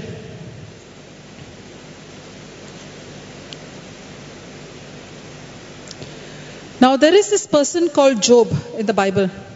Have you heard of Job? Yes. Now, what happened to his children? They were killed. What happened to all his possessions and his cattle? Everything was lost. Okay? And when Job was going through this tragedy, what did his wife do to him? What did she say to him? She said, you better curse God. God killed your children. God took away your cattle. God took away your camels. God, what is this God? Is God blessing you? Does God love you? What, you better curse him. Don't go and bless the Lord. But did Job curse God? No. And what did his friends do when all these things happened? His friends also gossiped against him. They ran away from him. They left him. They saw that he was having all those sores. They just ignored him. But what did Job do? Job prayed for them. Job blessed them. Job did not get hurt with them. And do you know what happened? What happened? What did God do? God restored everything double. Did he give 20 children to Job? Did he give 20 children to Job? Did he give 20 children to Job? How many children? How many children did Job have initially? 10. Now if he had 1,000 cattle, how many cattle did he have? Did he get back? 2,000. If he had 3,000 camels, how many camels did God give him? 6,000. He had 10 children. How many children did God give him? Did God give him 20? Did God give him 20? How many children did Job give him? Did God give him? God gave him only 10. Why? Do you know?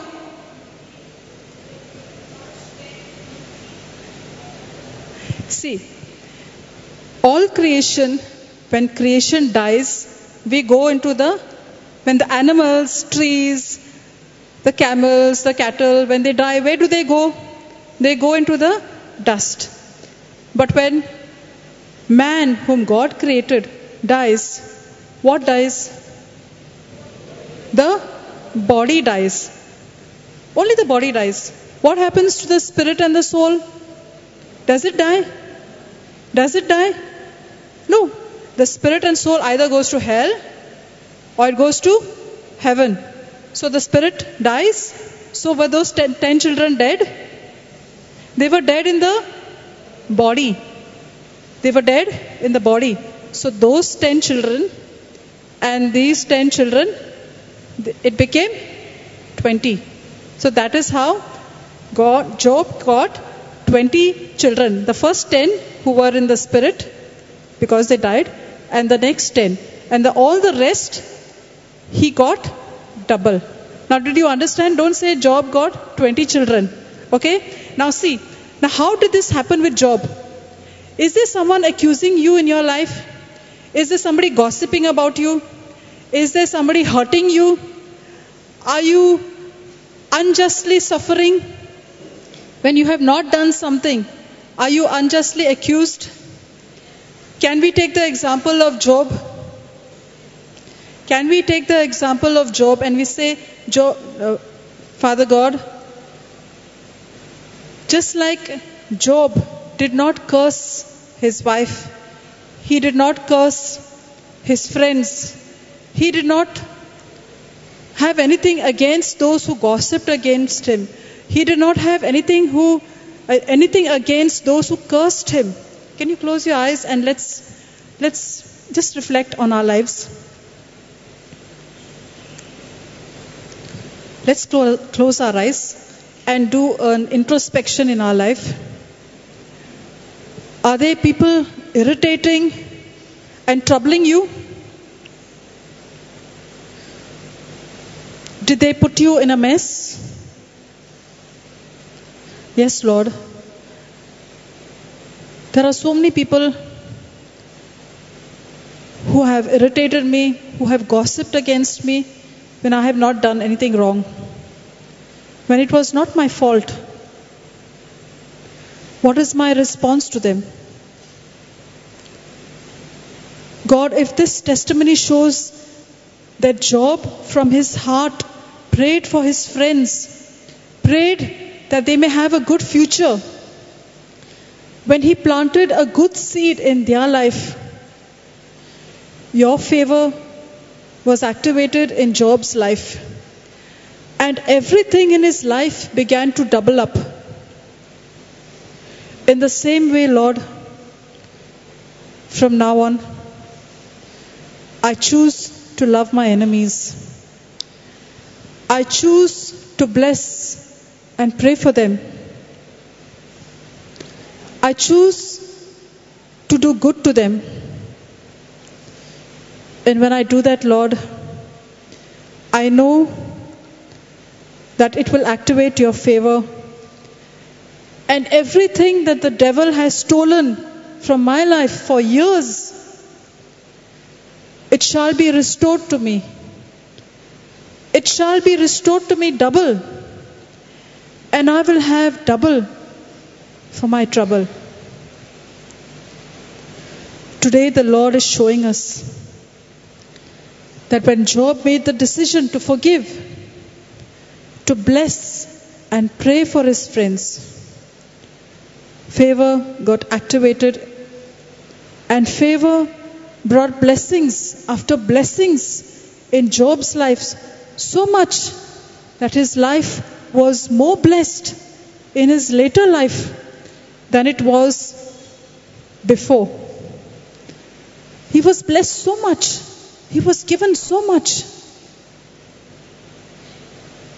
His body was healed. His life was healed in every area. When we forgive, when we pray for others, when we walk in unconditional love, we know, Lord, that you will activate the same favor that you activated in Job's life in our life. Thank you, Jesus. Thank you, Jesus. Hallelujah. Amen. Write down the next point.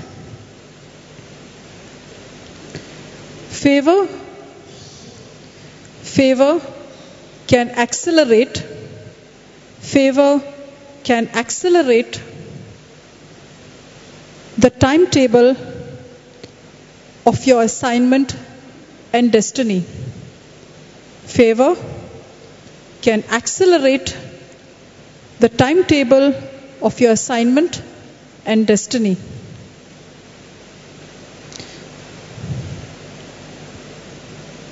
Did you see what happened to Ruth? Ruth was not even a Jew. She was a pagan.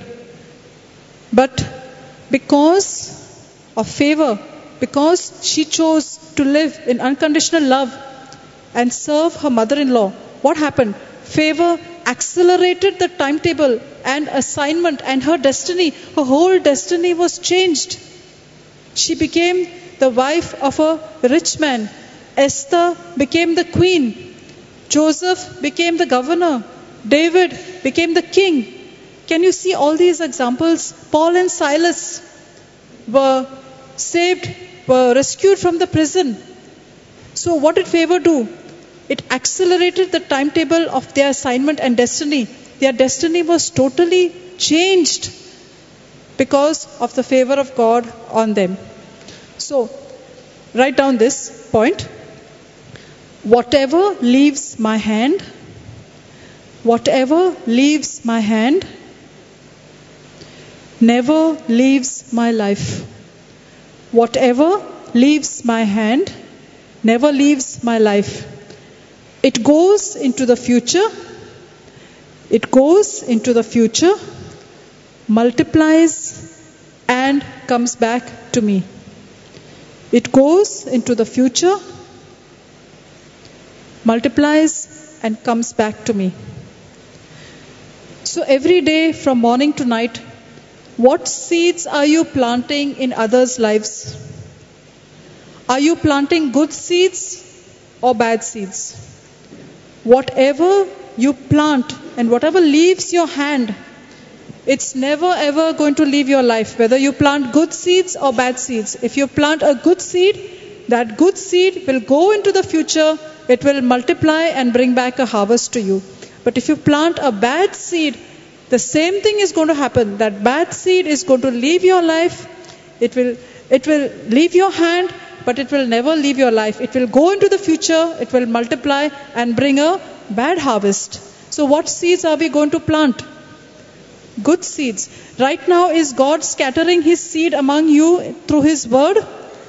He's scattering His seed. So it is up to us to take those seeds and plant them in somebody else's life. Plant them in our own lives. Plant them in somebody else's life. The good seeds. And then we will get the harvest that is due to us. Even though those seeds have left us, the harvest is sure to come back. Maybe not now, but it is sure. The harvest is sure.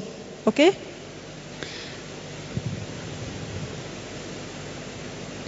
Can we take Deuteronomy 28 verse 1 to 2? And God tells us what will happen if we plant good seeds. Can we have Deuteronomy 28 verse 1 to 2?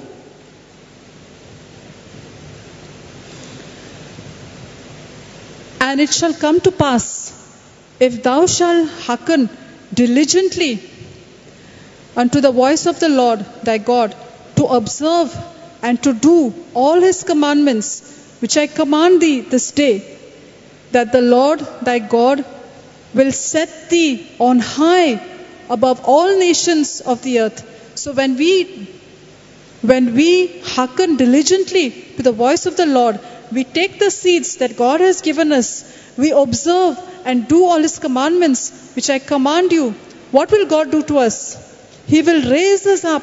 He will set us high above all the nations. The second verse, 2.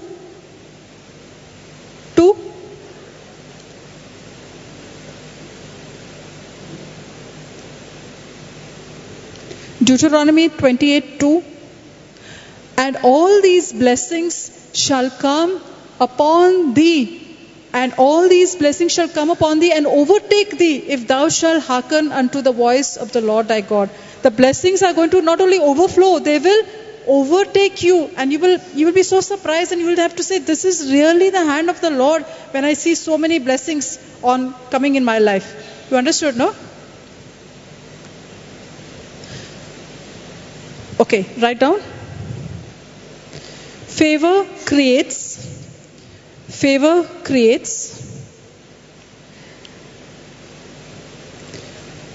instant access to uncommon leaders or mentors.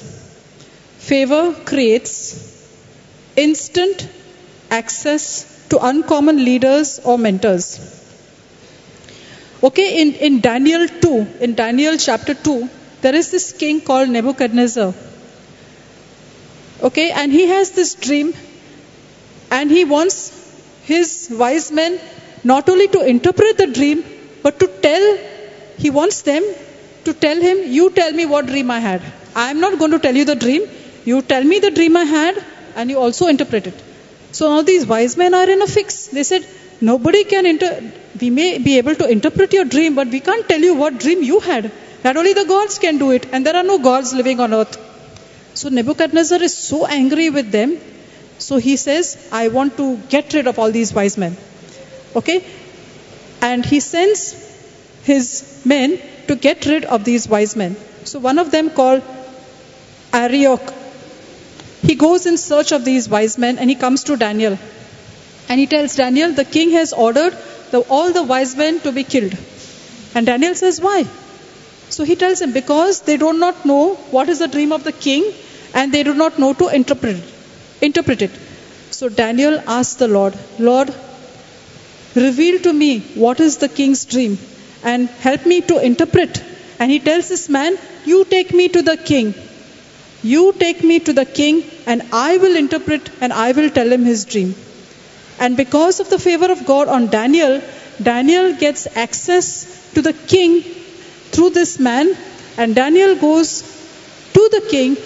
Daniel not only tells the king the dream, what was the dream, and also interprets the dream.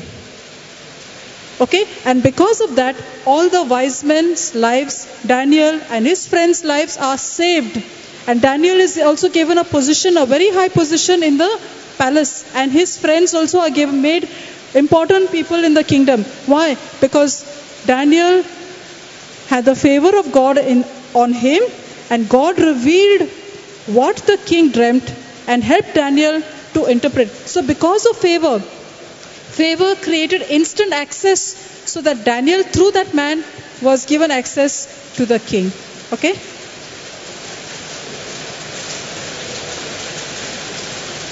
Favor creates instant access to uncommon leaders or mentors. Okay, we have just 2-3 points, and then we'll close. Write down. Favor from God often increases favor with enemies. Favor from God. Can you hear me? Favor from God often increases favor with enemies. Can we have Proverbs 16 verse 7? Proverbs 16 verse 7.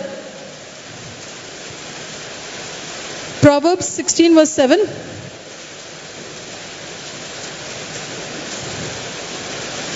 When a man's ways please the Lord, he makes even his enemies to be at peace with him. Is that good? Do we want our enemies to have peace with us? So when our ways please the Lord, even our enemies, the Lord moves our enemies to be at peace with us. So that's really good, right? So what we should do? We should please the Lord. How are we going to please the Lord? By repenting, by living a clean life, and by doing what is pleasing in the eyes of the Lord. We learned this little earlier. Okay?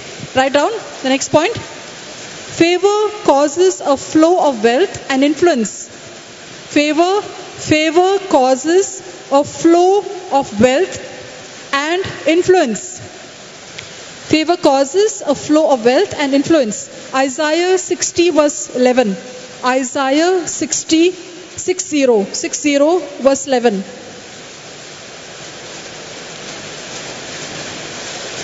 Isaiah 60 verse 11.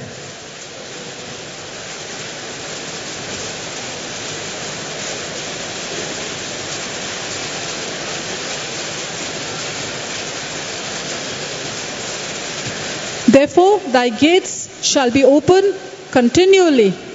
They shall not be shut day nor night, that men may bring unto thee the forces of the Gentiles, and their kings may be brought. I'll just read to you the Amplified Version.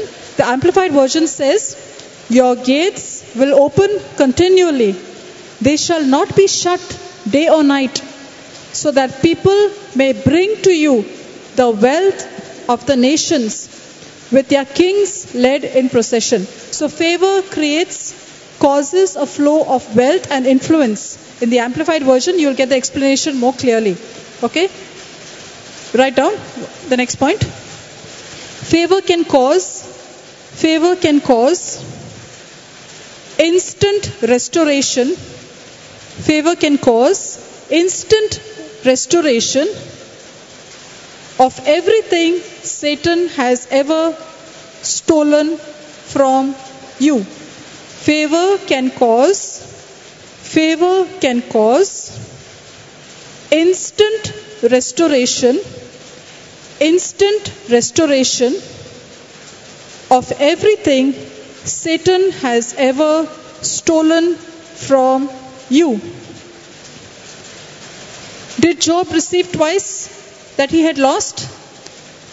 Because of what? Because of favor. Favor restored everything to Job, whatever Satan had stolen from him.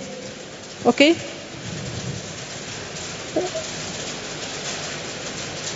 The second last point. Favor can cause a barren woman. Favor can cause a barren woman to give birth to a child. Favor can cause a barren woman to give birth to a child. Can we have Genesis 17? Genesis 17 verses 15 and 16. Genesis 17 verses 15 and 16.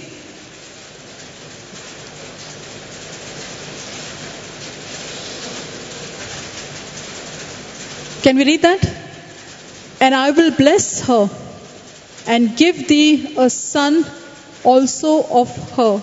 Yea, I will bless her, and she shall be a mother of nations. Kings of people shall be of her. Next verse. Sorry, it was 15 and 16. 15 and 16. It was 15 and 16. Genesis 17 verse 15 and 16. Okay. And God said unto Abraham, as for Sarai thy wife, thou shalt not call her name Sarai, but Sarah shall her name be. Next verse. And I will bless her, and I will give thee a son also of her. Yea, I will bless her, and she shall be a mother of nations. Kings of people shall be of her. Now, is that the favor of God? Can a woman think of having a baby, even one baby at the age of 89? No, she cannot. But what is God promising her because of favor? I'm going to make her the mother of nations, and kings of people shall be of her. This is because of God's favor. In the same way, we see in Genesis 30 verse 22 to 23. In Genesis 30, 22 to 23. And God remembered Rachel, and God hearkened to her, and opened her womb. And she, next verse. And she conceived and bore a son, and said, God has taken away my reproach. This is because Rachel found favor in God. God blessed them. So what favor can do? Favor can cause a barren woman to give birth to a child. I have seen this favor in one of my friends' life. This person had lost two children. One was, I think, when the baby was in the womb only, and one when the baby was born. But they relied on the Word of God. They confessed the Word of God. They made a decision to be in the Word of God. And last year, the wife conceived and they got a baby, a beautiful, anointed child of God. She was born on December 26th and she's going to be 8 months now. And it's because they had completely lost faith first. When they lost the two children, they had completely lost faith in God, that it's not going to happen. But then they went into the scriptures, they confessed the word, they repented of their decision of not wanting to be in the Word of God. They renewed their minds and God blessed them with a baby girl. Beautiful, anointed prophetess of the Word of God. Okay? And also another couple in Australia. They also did not have children for 6 years. But they also were blessed recently with a baby boy. So favor can cause a barren woman to give birth to a child. The last point. This is the most important point. The most important point of all the points. True gratitude for favor. True gratitude for favor received. True gratitude for favor received will guarantee your success.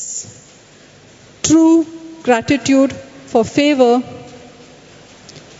will guarantee your success.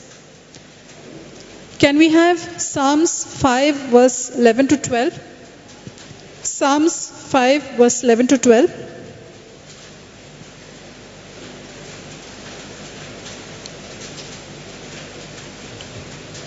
Psalms 5 verse 11 to 12.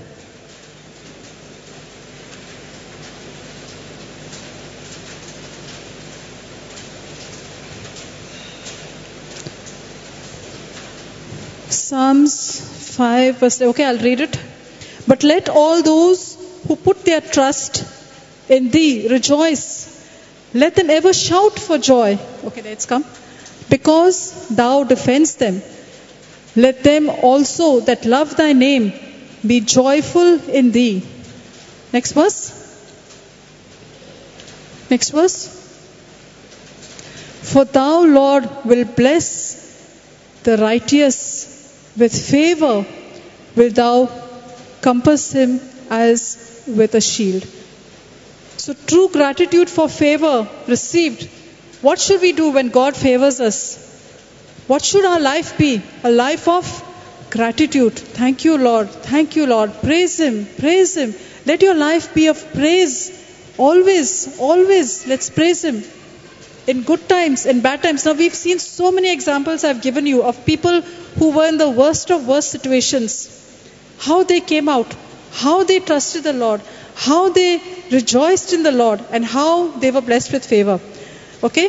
So I will teach you one simple verse which is from Luke 4:18 and from Genesis. It's a combination of Luke 4:18 and Genesis 39:4. Okay? Now when you are in any situation, whether you have to meet somebody or whether you are in a situation or whether you are in a problem, this is what you have to say. The Spirit of the Lord is upon, the Spirit of the Lord is upon either this person or thing or place. The Spirit of the Lord is upon. You just put a dash and in brackets you can say a person, thing, place, situation, circumstance. And the favor of God is upon me. The Spirit of the Lord is upon your situation, the circumstance, the problem, a person, and the favor of God is upon me. So in this way, what are you doing? You're blessing both. You're invoking the Spirit of the Lord on the other person, and you're saying the favor of God is upon me. And this scripture has brought about so many manifestations. I've seen a lot of manifestations. Even when you're traveling, suppose you're traveling, you can say, the Spirit of the Lord is upon the bus driver. The Spirit of the Lord is upon the pilot. The Spirit of the Lord is upon the train driver. And the favor of God is upon me. You're blessing the driver. Okay, so we are going to close now. I want the music ministry to just come and come. Can the music ministry please come? So if you want supernatural breakthrough in your life, you have to operate in supernatural love, forgiveness, and then God's plan is manifested in your life. So we thank you, Jesus, that you have taught us. Thank you, Father. Thank you, Holy Spirit. Thank you, Jesus, for teaching us what is favor, how it can be activated in my life, and what can happen when I have favor with me. Thank you, Jesus, for giving us this revelation today. And I ask you, Lord, for the favor on every one of us when we walk in unconditional love with our fellow man. Thank you, Jesus, for teaching us these truths.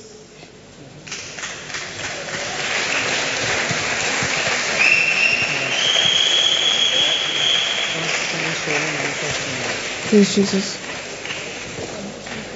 We just sing the final song before we go for dinner. And we also bless our brothers who have cooked this dinner for us with so much of love. Let the favor of God be on them also. Sunita will give us the words of this song and we can all sing.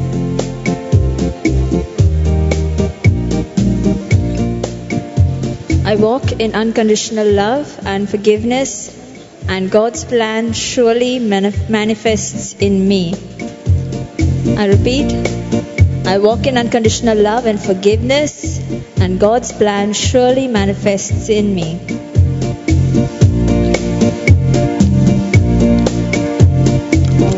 Unconditional love and forgiveness, and God's plan surely manifests in me.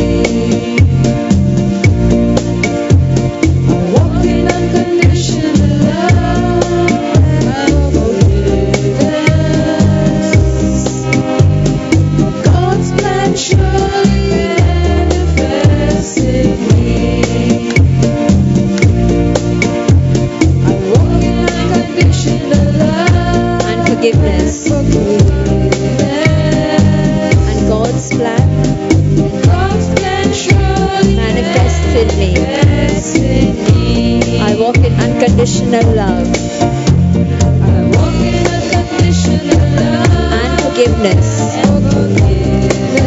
and forgiveness,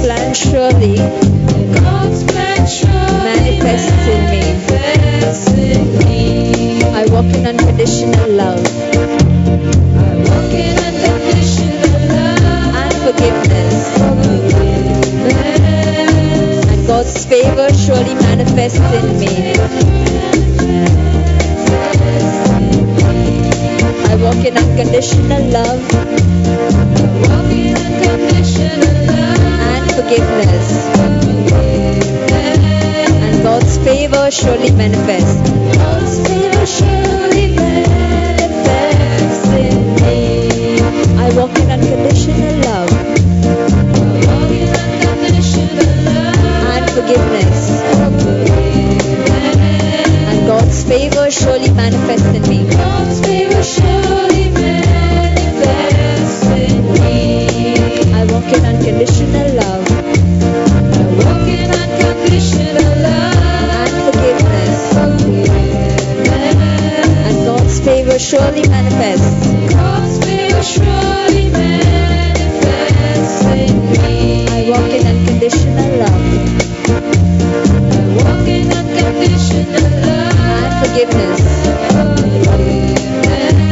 and God's plan surely manifests in me. God's plan surely manifests